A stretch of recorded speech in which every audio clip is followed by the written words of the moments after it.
Hello అండి అందరికీ welcome back to my channel Gagan Saravana morning లేవగానే మీకైతే ఫస్ట్ టీ తాగాలనిపిస్తుందా, లేకపోతే ఇంట్లో పని కంప్లీట్ కానీ అనిపిస్తుందా, తర్వాత లాస్ట్కి నేను టిఫిన్ తింటా టీ తాగుతాను అనుకుంటారా? నాతో అయితే కమెంట్ బాక్స్లో కమెంట్ చేసి చెప్పండి. నాకైతే కొంచెం నోట్లో నీళ్ళు పోసుకున్న పుక్కల నుంచి ఉంచేసిన తర్వాత కొన్ని వాటర్ తీసుకున్న తర్వాత టీ తాగి ఇంకేమైనా పని చేసుకుంటే బాగుండని మైండ్ సెట్ అనిపిస్తుంది. ఆ తర్వాత మైండ్ అంతా రిలాక్స్ అయ్యి మళ్ళీ అంత పని కంప్లీట్ వంట పని మొత్తం కంప్లీట్ చేసుకుని ఆ రోజుకి టిఫిన్ ఏది ఉంటే అది, ఇడ్లీ ఉంటే ఇడ్లీ, వడ ఉంటే వడ, లేకపోతే పూరి, ఇడ్లీ, దోశ ఏది ఉన్నా సరే చపాతి ఏదో ఒకటి చేసుకున్న తిన్న తర్వాత మళ్ళీ ఒక చిన్న కప్పెట్టి ఇంకా ఈ రోజు మార్నింగ్ కూడా అట్లనే గడిచింది. మార్నింగ్ లేవగానే కొంచెం నోట్లో నీళ్ళు పోసుకొని బుక్కలు చుంచి మంచిగా టీ అయితే తీసుకున్నా. టీ తాగిన తర్వాత నేను మళ్ళీ రైస్ పెట్టి తర్వాత కర్రీస్ అవన్నీ బట్ కుకింగ్ చేసేటప్పుడు కూడా చిన్న చిన్న వీడియో క్లిప్స్ అయితే తీద్దాం అనుకున్నా, కాకపోతే వీలు కాలేదు, అసలు కుదరలేదు. ఎందుకంటే నా బాబాయ్ అయితే చాలా సతాయించాడు. కిచెన్ వర్క్ కంప్లీట్ ఆగానే అటు ఇటు ఆడున్న ఈడున్న బట్టలన్నీ ఎదుర్కొని వచ్చి ఒక దగ్గర వేసుకొని అవన్నీ అయితే మడత పెట్టేసి ఇల్లు నీట్గా సదురుకోవడం కోసం, నీట్గా కనిపించడం కోసం ఎప్పటికప్పుడు పనులు వేసుకోవాలి, అదైతే కామన్. కాకపోతే బట్టల విషయంలో అయితే నేనైతే అంత పాటించాను. మా ఇంట్లో అయితే ఈరోజు మిషన్లో వేసిన బట్టలు ఈవినింగ్ తీసుకొచ్చి ఫోల్డ్ చేసినా చేయకపోయినా అట్లనే చైర్ పైన పెడతాం. మళ్ళీ తర్వాత అవి కాలైపోతాయి 2 డేసా, లేకపోతే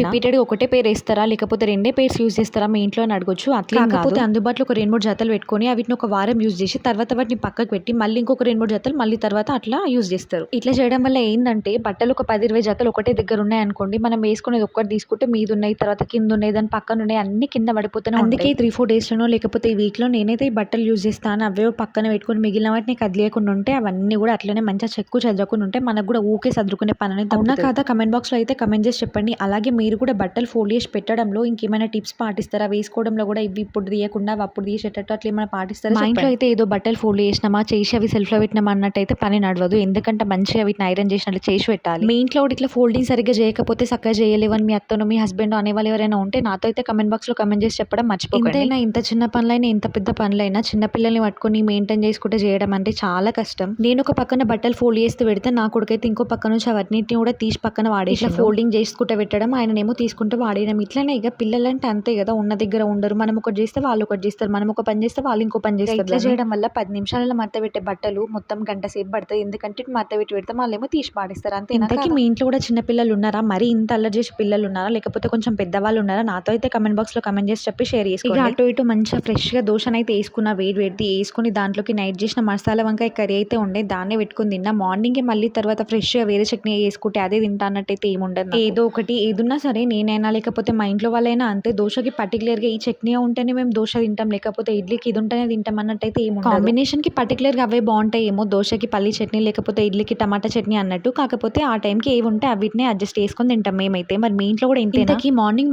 మీకు కూడా ఈ టిఫిన్ తో ఈరోజు డే స్టార్ట్ చేస్తే బాగుండని ఏ టిఫిన్ యూస్ అనిపిస్తుందో నాతో అయితే కమెంట్ బాక్స్ లో కమెంట్ చేసి చెప్పండి. ఇడ్లీ, దోశ, వడ, పూరి ఏది తినాలంటే ఇష్టమో చెప్పండి. నాకైతే ఇడ్లీ విత్ పల్లి చట్నీ అయితే చాలా ఇష్టం, and dosa with tomato chutney అంటే చాలా ఇష్టం. ఫుడ్ విషయంలో అందరికీ సేమ్ ఒకటే టేస్ట్ ఉండదు కదా, ఒకరికి దోశ అంటే ఇష్టం, ఒకరికేమో ఉప్మా అంటే ఇష్టం, ఒకరికేమో ఇడ్లీ అంటే ఇష్టం. మా ఇంట్లో కూడా అంతేనండి సేమ్. మా ఇంట్లో వాళ్ళకైతే కొందరికేమో ఉప్మా అంటే అస్సలు నచ్చదు, మరికొందరికేమో దోశ అంటే నచ్చదు, మరికొందరేమో ఇడ్లీ అస్సలు ముట్టని కూడా ఎప్పుడో ఒకసారి వారానికి ఒకసారో లేకపోతే 10 రోజులకు ఒకసారో మనం ఇడ్లీకో లేకపోతే దోశకో తెచ్చుకున్న సరుకులన్నిటి షార్టేజ్ అయిపోతే మళ్ళీ వేరేది ఏదైనా వండితే కూడా కనీసం తినని కూడా తినరు. ఇప్పుడు మీ మాటనే లెగ్గాల ఏదో ఒకసారి తినొచ్చు కదా, ఏమైతుంది అని బుదిగిచ్చో లేకపోతే బెదిరిచ్చో లేకపోతే కష్టిచ్చో అంటే అప్పుడు ఏదో తిన్నామా అంటే తిన్నాం అన్నట్టు టేస్ట్ చేస్తారు. మీ ఇంట్లో కూడా ఇట్లా తినే వాళ్ళు ఉండే ఉంటారు కదా, మీ హస్బెండో అత్తనో లేకపోతే మీరు పిల్లలు ఎవరో ఒకరు ఉంటారు కదా, ఉంటే వాళ్ళ పేరైతే నాతో అయితే కమెంట్ బాక్స్ లో కమెంట్ చేసి చెప్పడం మర్చిపోకండి. ప్లాస్టిక్ ప్లేట్లో ఎందుకు తింటున్నారు, ప్లాస్టిక్ అనేది హెల్త్ కి మంచిది కాదు, స్టీల్ ప్లేట్లో తినొచ్చు కదా అని అంటారేమో. కాకపోతే మేమైతే ఇవి టిఫిన్ కోసం అని తెచ్చుకున్నందుకు వాడాలి కదా కొన్ని రోజులు. ఇట్లాంటి తక్కువ వెయిట్ వీటిలలో తినడం వల్ల కొంచెం ఆడోళ్ళకి చాలా సేఫ్టీ అండి. ఎందుకంటే ఆ రెక్కలాంటి తోమి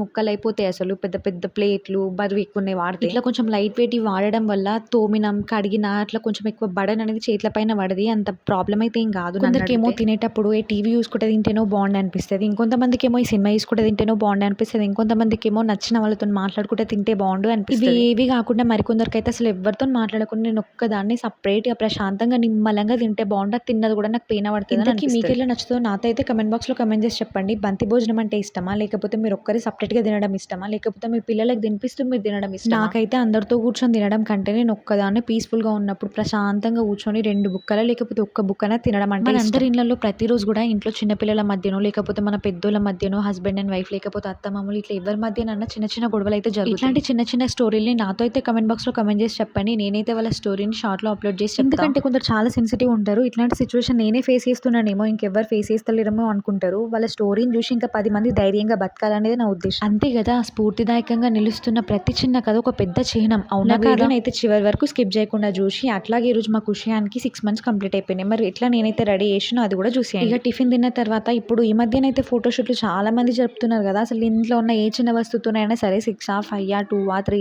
ఇన్ని మంత్స్ కంప్లీట్ అయిపోతే అన్ని మంత్స్కి ఖచ్చితంగా ఫోటోషూట్ అనేది సెలబ్రేట్ చేసుకుంటారు. నేను కూడా అంతే, మా బాబుకి అయితే 6 మంత్స్ కంప్లీట్ అయిపోయినాయి, అందుకే నేను కూడా సెలబ్రేట్ చేసుకున్నాను. కాకపోతే నేను చేసిన మిస్టేక్ ఏంటంటే హడావిల్లో పడి 6 అని నెంబర్ పక్కకు రాయడం మర్చిపోయి దాన్ని 7 అని చేసేసిన. ఫోటోస్ తీసుకున్న తర్వాత అట్లా ఒక చిన్న క్లిప్ వీడియో తీసుకున్న తర్వాత ఒక 2-3 అవర్స్కి అప్పుడు నాకు బల్బ్ వెలిగింది అనమాట. ఓ నేను 6 అని వేయాలి కదా, నేను 7 అని వేసిన అయింది. తర్వాత అనిపించింది పోనీలే మనుషులు ఉన్నప్పుడు చిన్న చిన్న మిస్టేక్స్ అదేనండి, మతి మార్పు అనేది కామన్ అని సరేలే అని లైట్ తీసుకునే. అసలు చాలా హ్యాపీగా అనిపిస్తుంది మంత్లీ ఫోటోషూట్లు. ఇంతకుముందు తీసిన మంత్లీ ఫోటోస్ చూస్తుంటే మళ్ళీ ఈ మంత్కి ఎంత పెద్దోడైపోయినా నా బాబు అని. నేనైతే ఈసారి ఈ మంత్కి అయితే సమ్మర్ థీమ్ అయితే తీసుకోవాలనుకున్నా, ఎందుకంటే సమ్మరే కదా, అందుకే ఇంట్లో ఉన్న ఒక చిన్న ఛత్రి తీసుకొని అట్లనే ఒక వైట్ కలర్ అది కింద క్లాత్ వేసేసి తర్వాత ఉన్న బొమ్మలతోనే 7 అని నెంబర్ అయితే పెట్టేసి సింపుల్ గా రెడీ చేసి సింపుల్ గా ఏదో నాకు తోచిన కాడికి నాకు వచ్చిన డెకరేషన్ ఏదో చేసుకుని నేనైతే మంచిగా ఫోటోలు అయితే తీసుకున్నా. మీరు కూడా మీ పిల్లల్ని ఏదైనా క్రియేటివ్ థీమ్ తోని రెడీ చేసిన ఏదైనా ఉంటే నేమైతే నాతో అయితే కమెంట్ బాక్స్ లో కమెంట్ చేసి చెప్పండి. నేనైతే నెక్స్ట్ మంత్ మా ఖుషియాన్ని కూడా రెడీ చేయడానికి మన ఇంట్లో ఉన్న అవైలబుల్ లో ఉన్న వస్తువులు తీసుకొని రెడీ చేయడం అంటే చాలా ఈజీ. అంతే అని దీనికోసం సపరేట్ గా ఏదో ఖర్చు పెట్టు లేకపోతే ఇంకేదో అయితే బయట నుంచి అయితే తీసుకురాలేము. ఇంట్లో ఉన్న వాటితో అయ్యేదైతే ఇదైతే చాలా సింపుల్. పిక్స్ కూడా చాలా బాగా వచ్చినాయి, నేనైతే అప్లోడ్ చేస్తే పక్కన ఒకసారి అయితే చూడండి ఎంత మంచిగా వచ్చినాయని. వీడియో కూడా చాలా క్యూట్ గా అండ్ చాలా మెమరబుల్ గా అనిపించింది. అసలు చాలా ప్రీషియస్. అసలు ఎంతైనా పిల్లలు చిన్న ఉన్నప్పుడు మనం క్యాప్చర్ చేసిన లిటిల్ మూమెంట్ చాలా పెద్దది.